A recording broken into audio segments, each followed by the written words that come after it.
Now, if you saw someone commit a crime and the police weren't around, what would you do? Would you turn a blind eye or would you step in? This morning in Sunrise On Demand, we're finding out when you can make a citizen's arrest. Criminal lawyer Michael Kazilny, good morning to you, Michael. Just tell us here the basic rule on whether you can make a citizen's arrest. Yeah, good morning, everyone. Today, of course, we're going to make sure nobody detains Koshy for that last picture. But we will. Look, these arrest powers have been around since the medieval days. The sheriffs used to get all the local village people to arrest the criminals. But every Australian has got the power to detain and arrest people for more serious offences. The laws differ from state to state, but the basic rule is if we see something and it would take too long for police to turn up, for example, a rape or a serious assault, then we can detain that person and hand them over to police. OK, and what sort of force can be used? I mean, I'm pretty wimpy, but, you know, can I use a weapon or something if I need to?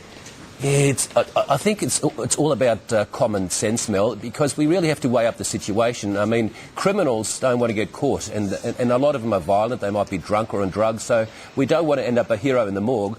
But certainly we can't walk past. If we see a teenager being raped in a park or an elderly person and somebody snatches their handbag, I think it's always good to be a numbers. Call out, stop, this is an arrest, and but look, it should be the last resort, really, shouldn't it? Yeah, but, you know, as you say, there are circumstances and you'd hope that people would look out for one another. Can you be sued for making a citizen's arrest if it turns out to be wrong or something happens? Look, Mel, you can. Most of the time the courts find that the person acted reasonably and the crook acted unreasonably. The court will find in favour of the person making the arrest. But I had a case last year where a doctor apprehended a 14-year-old for smashing down his letterbox, and the young boy punched the doctor punched back the boy.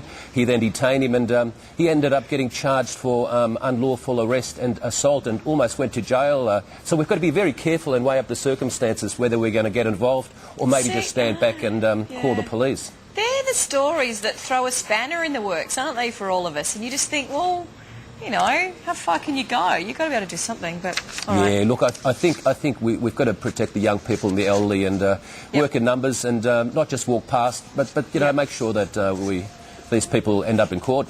Yeah, I hope none of us care that little that we don't do anything. Thank you, Michael. Good on you. Good Thanks advice. very much. Good to talk to you. All right, and if you do see a serial killer in your midst... I'm going to live this down, am I? Never. Let's ever, move on ever. to your votes for Monday's show. Here are your options.